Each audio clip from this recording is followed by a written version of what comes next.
मित्रांनो, साधी माणसं या मालिकेच्या आजच्या भागामध्ये निरूपा ही पंकज आणि देविकाला सांगू लागते की कशाप्रकारे सत्याने मला रियासाठी ज्यूस बनवायला सांगितला.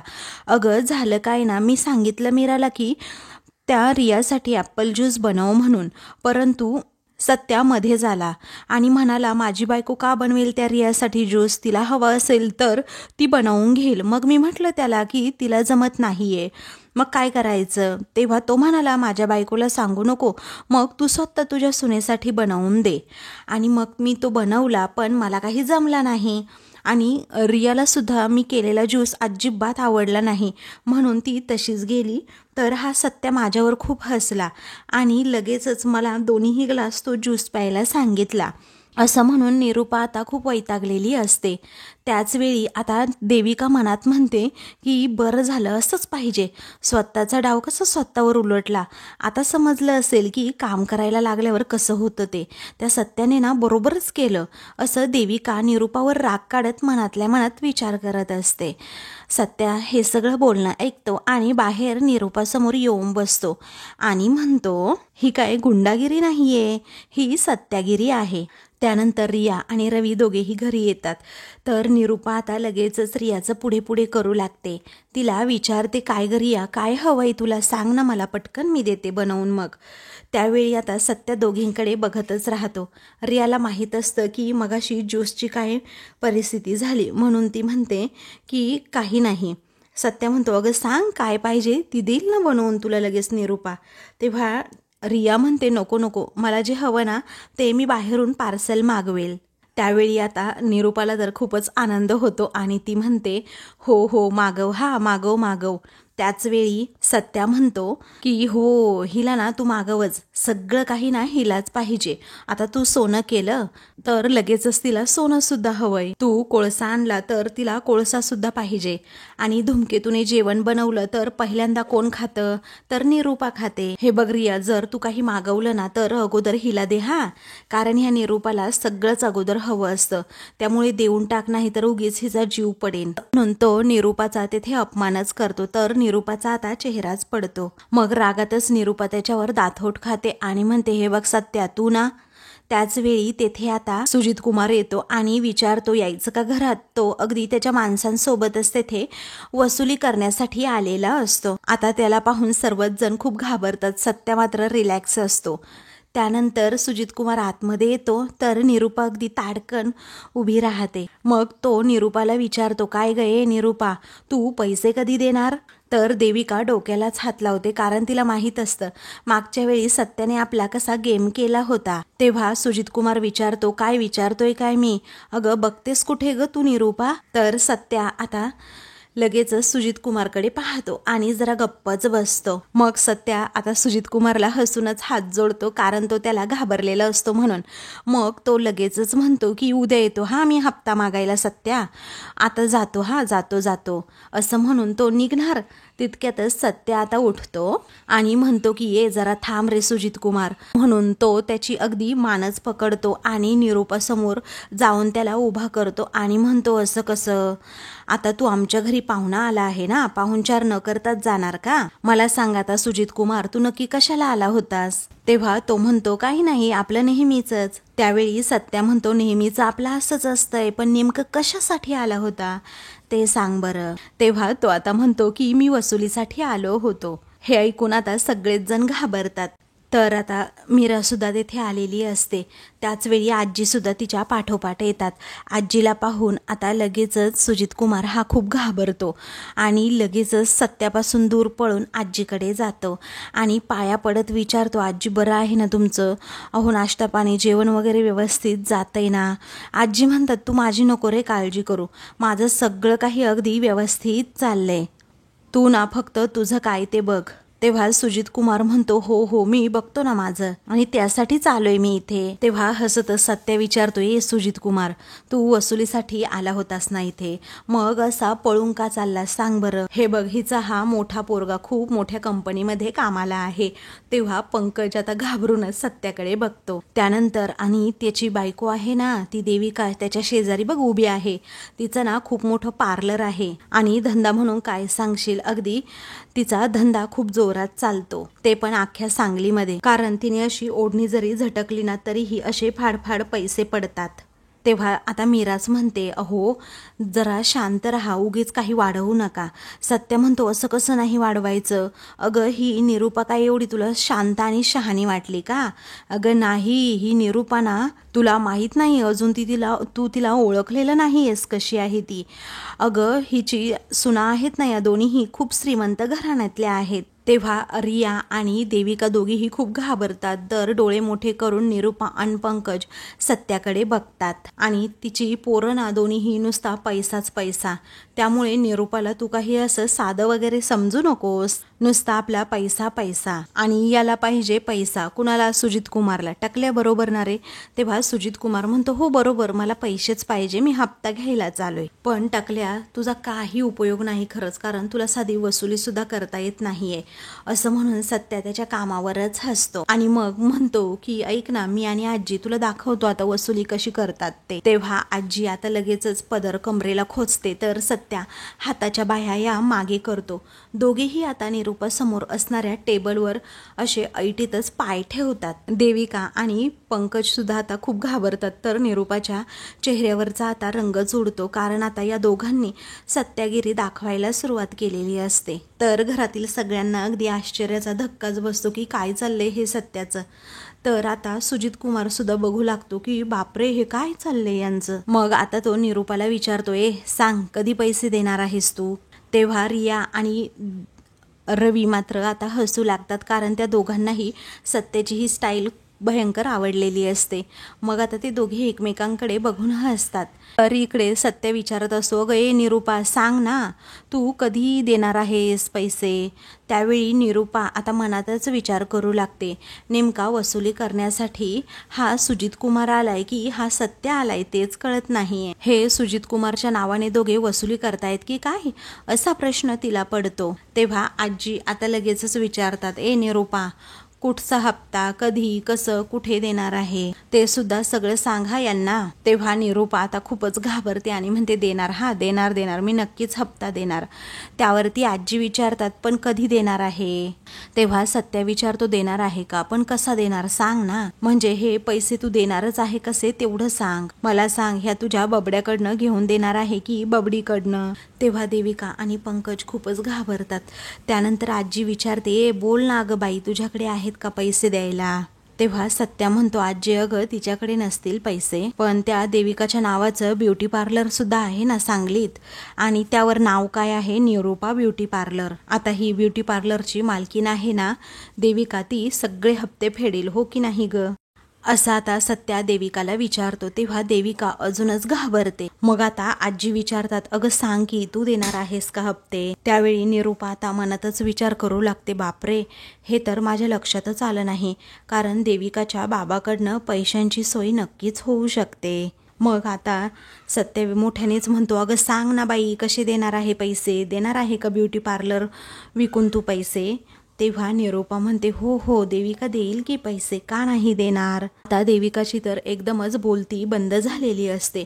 सत्या म्हणतो, अगं बोल ना, देणार आहे का पैसे? तेव्हा देविका फक्त होला हो करते. तर पुढे आता सत्या निरूपाला विचारतो, काय ग, देणार कसे आहात तुम्ही पैसे, मलाही सांगा ना. मग आता रागातच निरूपा म्हणते, ती तिच्या वडिलांकडनं आणून देईल पैसे, तुला काय करायचंय? सत्या म्हणतो, तसंही मला काही करायचंच नाही. तर आता सत्या विचारतो, टकल्या सांग ना रे, तू किती दिवसांची मुदत देऊ शकतो रे? तेव्हा सुजित कुमार म्हणतो, मी फक्त 2 दिवसांची मुदत देऊ शकतो. तेव्हा सत्य म्हणतो, बघ 2 दिवसाची मुदत आहे तुझ्याकडे देविका. बबडे ऐक, आता बापाला फोन करायचा आणि 17 लाख रुपये पाठवायला सांगायचे. हे ऐकून आता पंकजला जबरदस्त असा धक्का बसतो आणि तो विचारतो, काय? तर निरूपा मनातल्या मनात खूपच खुश होते की सुंठी वाचून खोकला जाणार, आपल्याला अजिबात पैसे भरावे लागणार नाही, माझ्या खिशातला रुपयासुद्धा जाणार नाही, कारण देविकाच्या बापाने जर पैसे दिले 17 लाख तर माझं सगळं काही व्यवस्थित होणार. सुजित कुमार आता खुश होतो, कारण त्याचे पैसे त्याला मिळणार असतात. एकदा सत्याने शब्द टाकला म्हणजे पैसे तर मिळणार, असं सुजित कुमार गृहीत धरून बसतो. कारण आता घरातील सगळेजण सत्याला खूप घाबरतात आणि ही बरोबर तिच्या बापाकडनं पैसे सुद्धा मागवून घेणार, असं सुजित कुमारला आता वाटतं.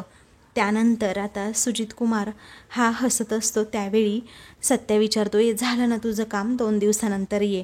सुजित कुमार म्हणतो, हो झालं माझं काम. आज सत्या म्हणतो, निघ ना मग, आता कशाला उगीच टाईमपास करतो. तेव्हा सुजित कुमार आता जायला निघतो. तेव्हा आजी म्हणतात, ए बाई 2च दिवस राहिले आहेत, त्यामुळे तुझ्या बापाकडनं ना पैसे लवकर बोलवून घे हां.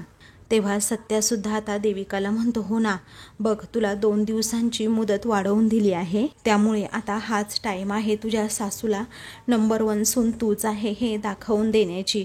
असं सत्या उगीचच देविकाच्या मनात काहीही भरवतो. तर रिया आणि रवी फक्त मात्र हसत असतात. त्यानंतर सत्या म्हणतो, हे बघ आता तुमच्या सासूने तुमच्यासाठीच कर्ज काढलं होतं म्हटल्यानंतर तुमच्या अंगावरचं ओझं फक्त तुम्ही दोघेच कमी करू शकता, कारण तुमच्यासाठी ते पैसे वापरले होते. आता करशील ना एवढं काम, असं तो पुन्हा पुन्हा देविकाला विचारतो. तर देविकाच्या कपाळावर आठ्याच येतात की माझा कोणता बापन कोणता भाऊ तो श्रीमंत आहे, असं यांनी अगदी ठरवूनच टाकलंय. पण असं काही नाही आहे. 17 लाख काय 17,000 सुद्धा कुठून आणावे हा प्रश्न पडलाय. मग ती आता पंकजकडे पाहते. तेव्हा पंकजसुद्धा आपला खाली मान घालून उभा राहतो, कारण त्यालाच नोकरी नसते आणि तो कुठून पैसे आणणार हाच विचार तो करतो.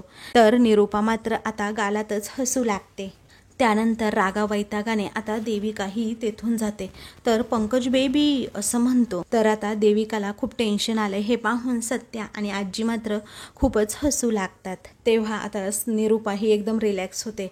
सत्या म्हणतो, ए निरूपा तुझं ओझं उचलणारी गेली की पळून, काय करणार आता तू. त्यानंतर सत्या म्हणतो, बबड्या तू का थांबलास, अरे जा की तुझ्या बबडीच्या पाठीमागे पाठीमागे बबडे बबडे करत. तरीही पंकज आता तेथेच थांबतो. तो जागचा हलायला तयारच नसतो, कारण त्याला माहीत आहे जर आतमध्ये गेलो मी तर ही देविका मला अगदी फटके मारल्याशिवाय अजिबात राहणार नाही. त्यानंतर निरूपा आता लगेच देविकाकडे येते. तर देविका डोक्याला हात लावूनच बसलेली असते. तेव्हा निरूपा तिला विचारते, देविका अगं तुझ्या बाबांबरोबर बोलणं झालं का, सांग ना, करतील ना ग ते मदत, मला नको काही सांगू आता हां, मी शब्द तर देऊन बसली आहे. त्यावेळी लगेचच आता देविका म्हणते, तुम्ही असं कसं केलं तो आई, असं कसं तुम्ही लगेचच शब्द देऊन बसलास, मला आता माझ्या बाबांबरोबर धड बोलणं सुद्धा करता येत नाही आहे, माझ्या लग्नामुळे ऑलरेडी ते किती चिडले आहेत, ते 1 रुपया तरी देतील का, तुम्ही असा शब्द द्यायला नको होता. त्यावेळी निरूपा म्हणते, आता काय करू, माझ्या विश्वासातली ना तूच फक्त एकटी आहेस आणि आता मी एवढं बोलले म्हणजे द्यावे तर लागणारच ना गो. तेव्हा देविका विचारते, पण कसं करू आई, मला नाही कळते.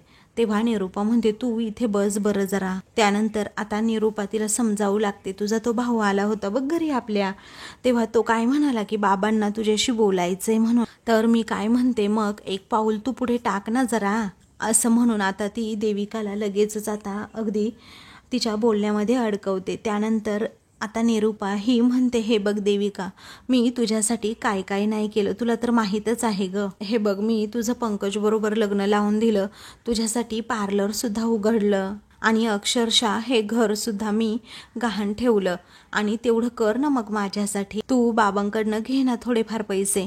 त्यावेळी देविका म्हणते, आई अहो ऐकून घ्या ना, मी त्यांच्याशी बोलतच नाही, डायरेक्ट पैशांसाठी कशाला फोन करायचा. तेव्हा निरूपा खूपच नाराज होते आणि म्हणते, ठीक आहे आता तू बोलतच नाही म्हटल्यानंतर मी तरी काय बोलणार ना, पण मी बोलते ना तुझ्या बाबांबरोबर, एक काम कर मला फोन लावून दे बरं. त्यावरती देविका घाबरते आणि म्हणते, नको नको तुम्ही नका बोलू, अहो तुम्ही बाबांबरोबर आतापर्यंत कधी बोलला नाही आहात, तुम्ही पहिल्यांदा बोलणार आणि डायरेक्ट असा पैशांचा विषय काढल्यानंतर ते बरं दिसेल का, सांगा बरं मला आता.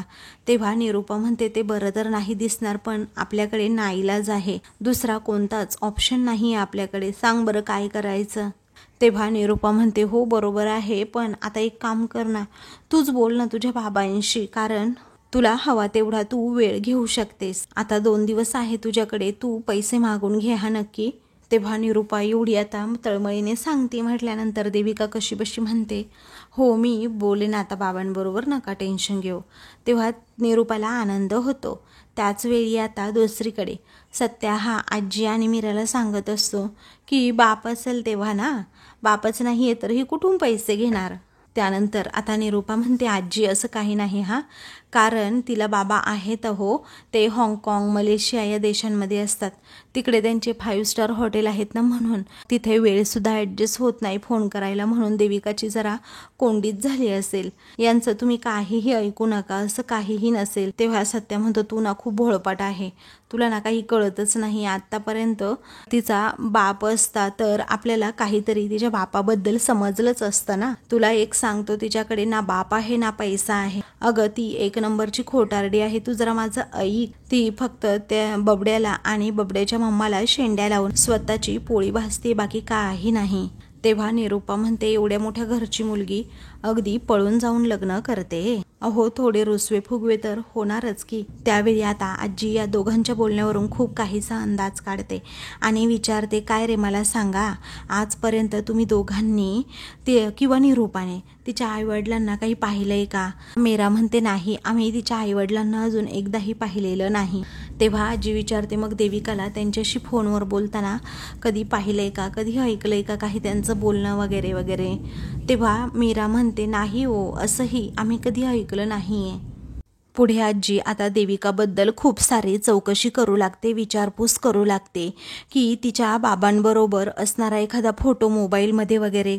तेव्हा मीरासुद्धा म्हणते बघितल्यासारखं तर आता वाटत नाही. सत्या म्हणतो घ्या आता, तिचा बाप काळा आहे का गोरा आहे ते सुद्धा आम्हाला माहीत नाही. तेव्हा मीरा म्हणते ओ असं नाही बोलायचं हा कुणाला. तेव्हा सत्या विचारतो बोलायचं नाही म्हणजे का नाही बोलायचं सांग बरं. मीरा म्हणते कुणाच्याही बापाला असं बोलायचं नाही काळा आणि गोरा.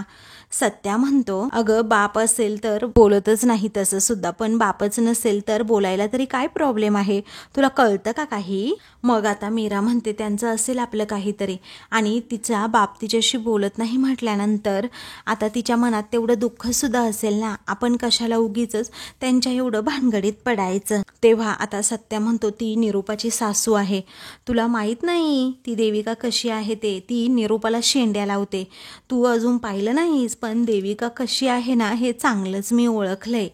तेव्हा सत्या सारखाच देविकाला आता बोलत असतो. ते पाहून मीरा म्हणते आजी तुम्ही पाहिलं ना हे कसं बोलतात आपलं सारखं सारखं. तेव्हा आजी म्हणते हे काही बरोबर नाही. सत्या विचारतो तू सुद्धा बरोबर नाही असं म्हणते. आजी म्हणते हो मग बरोबर नाही, त्याला बरोबर नाही असंच म्हणणार ना मी. तेव्हा आता लगेचच मीरा म्हणते आजी तुम्हाला असं वाटत नाही का हे त्या देविकाच्या बापाबद्दल काही बीही बोलतायत. तेव्हा सत्या म्हणतो आजी अगं तिच्याकडे बापच नाहीये आणि ती ना इथे फक्त आपल्याला शेंड्या लावायला आली. तिच्या थोबड्याकडेच बघून तुला वाटत नाही का ती कशी आहे, ती किती डाव खेळते ते. तेव्हा ती कशी सुद्धा असू दे, आपल्याला काय करायचंय असं मीरा पुन्हा सत्याला म्हणते. पण तिच्या बाबांनी का पैसे द्यायचे तुमच्या कर्जाचे, आणि त्याचबरोबर तिचा बाबा का इकडे येईल सांगा बरं, त्यांना नव्हतं आवडलं ना हे स्थळ. मग आता देविकाने तिच्या मनाने लग्न केलंय म्हटल्यानंतर तिचे बाबा तरी का येतील आणि देविकाची मदत का करतील असा मीरा प्रश्न करते. मग आता नाही ना देऊ दे तिने पैसे, पण ज्याच्या नावाखाली ती शेंड्या लावते त्याला एकदा तरी आणू दे ना इकडे तिला घरी. तिला म्हणावं एकदा बाप दाखव नाही तर श्राद्ध घाल. तेव्हा आता मीरा आश्चर्याने म्हणते अहो काय बोलताय तुम्ही, कळतं का तुम्हाला, अहो तिच्या वडिलांबद्दल असं नका बोलू. तेव्हा आता सत्या म्हणतो मी काय चुकीचं बोलतो असं म्हणून मीरा आणि सत्यामध्येच आता देविकावरनं खूप भांडणं होऊ लागतात. तेव्हा आजी आता त्या दोघांनाही गप्प करतात आणि म्हणतात गप्प बसा रे, तुम्ही दोघं काय असे भांडत राहिलात, एव्हा ना तुम्ही दोघे एका मुलाचे आईबाप सुद्धा व्हायला हवे होतात असं आजी दोघांना म्हणते. तेव्हा सत्या आणि मीरा एकदमच आपले गप्प बसतात. आजी समोर तोंडातून एक शब्द सुद्धा मुलांबद्दल काढत नाहीत. मग आता आजी म्हणते मीरा मी काय म्हणते, अगं तुझा जरी त्या देविकावर विश्वास असेल ना तरीही मला ना अशी अचानक काहीतरी गडबडच वाटते आहे. तेव्हा सत्या म्हणतो हो बरोबर आहे. त्यावेळी आजी म्हणते पण काळजी करू नकोस, लवकरात लवकर सत्य काय आहे ना ते बाहेर येणार म्हणजे येणारच. त्यावेळी आता मीरा विचारते पण कसं सत्य बाहेर येणार. त्यावेळी आजी म्हणते आता निरूपा बोलून बसलीये ना की देविका तिच्या बाबांकडनं पैसे आणून देईल. तेव्हा आजी म्हणते मग तिने पैसे आणून दिले तर बाप आहे असं म्हणायचं, आणि जर तिने पैसे नाही आणले तर बाप नाही असं म्हणायचं. आणि आता 17 लाख म्हणजे तसे काही कमी पैसे नाही आहेत. पण तिचा बाप खरंच जर श्रीमंत असेल तर पोरीसाठी 17 लाख म्हणजे काहीच नाही. ते विचारते जर तिच्या बापाने पैसेच नाही दिले तर मग काय करायचं. सत्या म्हणतो मग तिच्या बापाला इकडे समोर आणून उभं करायला सांगायचं तिला, कारण हा जो काही मॅटर आहे ना तो आता ओपन झालाच पाहिजे. तेव्हा आजी म्हणते हे बरोबर आहे. मग आता त्या तिघांचाही तसाच प्लॅन होतो की देविकाचं जे काही आहे ना नात्यांचं सत्य ते काहीही करून बाहेर काढायचं म्हणजे काढायचंच. आता अजिबात माघार घ्यायची नाही. जी आणि सत्या अगदी सत्यागिरी करून देविकाचं हे सत्य उघड करणार असतात. मग आता मित्रांनो पुढील भागामध्ये आजी आणि सत्या दोघेही किचनमध्ये येतात. तेव्हा मीरा आता काम करत असते. तेव्हा तू इथे राबते आणि बाहेर सगळे मजा मारतात असं आता आजी म्हणते.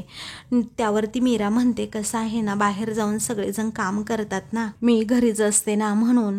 तेव्हा सत्या म्हणतो आजी तुला माहिती आहे ना काम मिळणं अवघड आहे. त्यावरती आजी म्हणते एवढंच ना, मी देते की काम, कारण मी आणि आमचं म्हातारं मंडळ कोल्हापूरला जातोय. पण माझी अजून एक मैत्रीण आहे इथे, तिच्या घरी आहे बारसं. त्या बारशाचं नियोजन आणि डेकोरेशन समद काही तिला करायचे. मग आता निरूपा ही सगळं बोलणं ऐकत असते, कारण आता मीराला खूप मोठी ऑर्डर मिळणार असते ना, म्हणून तिच्या डोक्यात आता येतं की म्हातारी आणि सत्या आता उद्या दोघेही नाही म्हणजे घरात माझंच राज्य. ही मीरा डेकोरेशनचं काम कसं करते ते असं म्हणून निरूपा आता मीराविषयी वाईट विचार करू लागते. अशाच मालिकेंचे पुढील भाग पाहण्यासाठी चॅनलला सबस्क्राईब करा.